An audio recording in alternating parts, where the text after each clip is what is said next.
Okay, today is November 15th, 2022. Today I want to talk about sarcopenia, a combination of sarcopenia as well as related to that is how long does it take if you skip a workout, two workouts, a month, whatever, to lose, to really go back? Because one of the things that's come up recently, and this is a bit of a thought experiment, is, how long do you take to become detrained? And there have been different schools of thought on that. So I'm not making any claims to me being right about this. What I'm saying is just think about this thought experiment and give me your feedback on it. So I want to talk about sarcopenia and how devastating a thing it can be, but also about maybe once you are working out, not worrying very much about if you do have to miss workouts due to illness, holidays, whatever inconsistency in your habits and things like that, once you've built a certain amount of muscle. So I'm going to share my screen once more time. And what I'm going to do here for the people who are listening to this on Buzzsprout, because I realize that I don't always remember to do this, that they can't see my screen sharing, is I'm going to try to explain in more details what I'm sharing. So on the left side of the screen, there is a spreadsheet with some numbers on it. On the right side is sort of something here from the Journal of Bone Metabolism. It's a study that was done in 2013. It's entitled Sarcopenia Definition, Epidemiology, and Pathophysiology. And basically, a couple of things that I'm going to highlight from the study. First of all, here it says a progressive loss of muscle mass occurs from approximately 40 years of age. Found that interesting because I've seen other things that have said it starts at 30. And of course, this was done in 2013. And, these days, young people, I think, are more sedentary maybe than have been in the past. But the point here is not to be super accurate. Matter of fact, I would invite you to assume here that these numbers are conservative and that the loss might be somewhat more than what it says. So anyways, it says after 40, you lose about 8% of muscle mass per decade until the age of 70 years. And after 70 years, the loss increases to 15% per decade. So anyways, it does say it varies substantially. And one of the things here that was interesting, just to highlight just how valuable strength training can be, in succeeding from stopping sarcopenia or even reversing it, is that it says even a 10.5% reduction of the prevalence of sarcopenia could lead to a reduction of healthcare costs by $1.1 billion per year in the United States.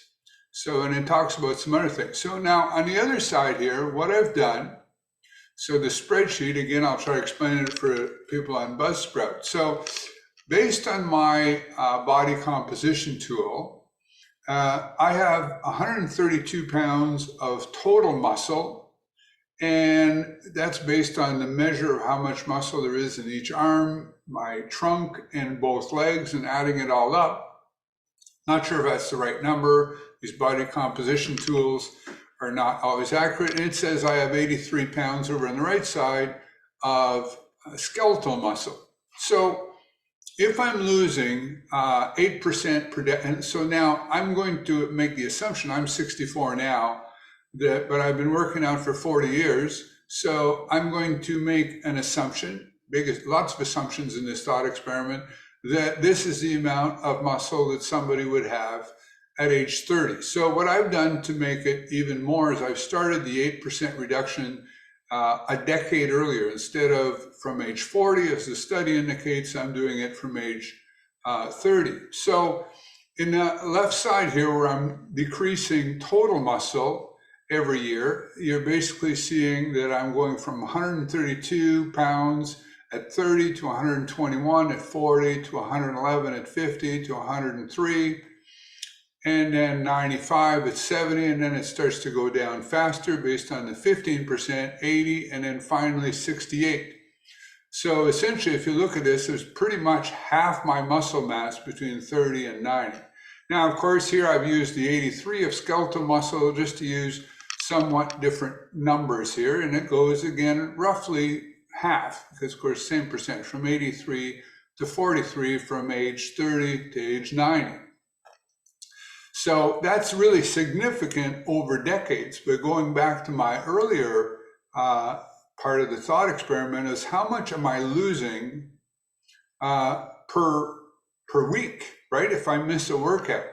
And I expect that the stats above are based on people who are not doing proper strength training. Therefore, in a first week after you've done strength training, there's going to be presumably an immediate loss of some muscle tissue after your workout, but then a compensatory amount of muscle growth in the next week to 10 days, depending on what you feel is the right amount of time for that adaptation to occur. So it doesn't immediately start to go down the day after your workout, obviously, because the workout is producing a stimulus to make it grow. So having said that, what I've done here is I've broken down the numbers at the top. And so, for example, between 30 and 40, I'm losing here a little over 10 pounds, about 10 and a half pounds of muscle. Well, if I divide that as to how much muscle I'm losing per week during that period of time, it's 0.02. So that's not 1/5 of a pound of muscle, that's 1/50th of a pound of muscle in a week. And if I look at that in a quarter, so that means an entire quarter, I would lose a little over a 1/4 pound of muscle if I didn't work out for an entire 3 months. Of course, over on the other side here, if we're referring to skeletal muscle, because my starting point is lower, then the loss of muscle in the case of a week is 0.013, so that is, 1.3%. Is that right? Got to do the math here and figure that out. So very small, and per quarter, in this case here, it's not even 1/5 of a pound. And of course, based on the fact that this is reducing as you go on, because I'm dividing from a smaller number, the numbers become less and less, with the exception of after 70, assuming that the loss of muscle. And this is for people who are not training. And this sort of, I have some clients who are very intermittent, if you will, in their frequency. For whatever reason, some people, they miss a lot of workouts, or I just call them every now and then. I have people who work out every 2-3 weeks, every month. And not to mention the experiences of people who simply do work out regularly, but take a holiday or an illness or things like that. I never reduce the weights that they're using as a result of them having been away. I just use the weight that I think is appropriate based on their most recent performance, whether that most recent performance was 4 days ago, or whether it was 4 weeks ago, or even a month and a half ago. And typically, people tend to come back stronger. So this tends to, I think, confirm what I'm showing here, and because the loss here is extremely small. So that's for somebody here on these stats. I'm looking at a 30-year-old who presumably has got some good muscle mass simply from, recently having been in a time of good testosterone and basically, having good muscle just from being young. And so it just goes, I'm not advocating here that we should work out once a month.